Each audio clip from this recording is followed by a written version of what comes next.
Welcome to this episode of Cooking with Kirby. Today we're going to be cooking up some steaks on the air fryer. For this recipe I had to really think on how I was going to cook these steaks because I do not want an overcooked steak. I like my steaks medium rare, medium. Medium is perfect for me. So I'm going to go up a little bit on temp and I'm going to try to get my steak to about 140-ish degrees, around that ballpark.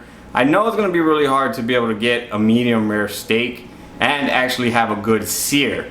I mean, yeah, you could cook a steak in the air fryer and cook it up to 130, 135 degrees, but you have no color to it.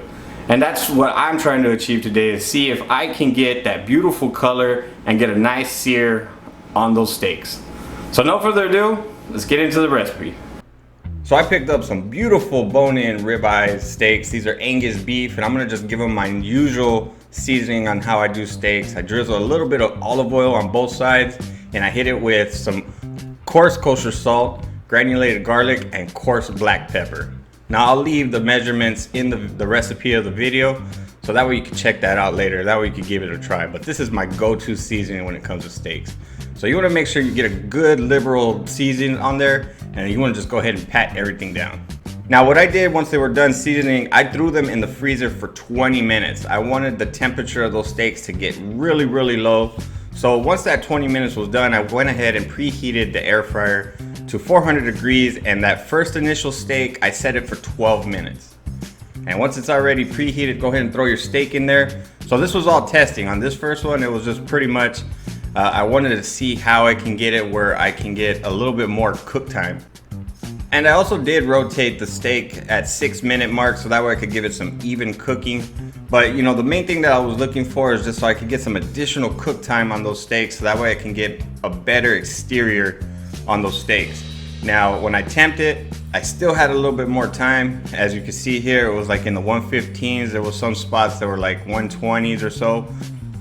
So getting this knowledge just let me know that, you know, I could cook this for a little bit longer, because, you know, I was trying to shoot for a temperature of 140 degrees. I was shooting for a medium doneness steak. So I went ahead and gave the steak another flip, and I went ahead and set it for 400 degrees, and I cooked it for another 6 minutes. So when I put that steak in the air fryer, it was about 50 degrees, I'd say. You know, after the 20 minutes in the freezer, and you know, 18 minutes got the steak up to 140 degrees, and it looked a lot better. So this steak right here, this actually temped at 41 degrees because it had a little bit more time in the freezer. As I was cooking that other steak, I kept it in the freezer. So that was, I'd probably say about, you know, close to 50 minutes or so. And I put that one to pretty much 20 minutes at 400 degrees, and I flipped it at 10 minutes. But this one came out a little bit better.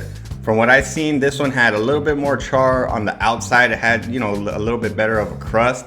And that 20 minutes actually cooked it to 140 degrees, like really, really close on some spots. So it was, I think this one was better. Now this is the results of the first steak that was 50 degrees from the freezer, and put it in the air fryer and cooked for 18 minutes at 400 degrees. This was a little bit more done than I was, you know, wanting, but it still was juicy. But here's the second one. This is the one that I think that came out really, really great. This was 41 degrees, and I cooked it for 20 minutes at 400 degrees. This one had a lot more juices. I really like this steak right here. So what do you guys think about those steaks? They came out very, very delicious, and they still had a lot of juice. Me and my wife both enjoyed them.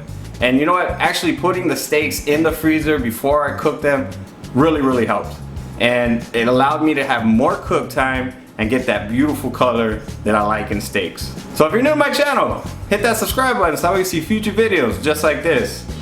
And if you have any questions or comments, go ahead and leave it down in the comment section. I'll get back to you shortly. Oh yeah, I have these recipes. They're very good. You should try them out.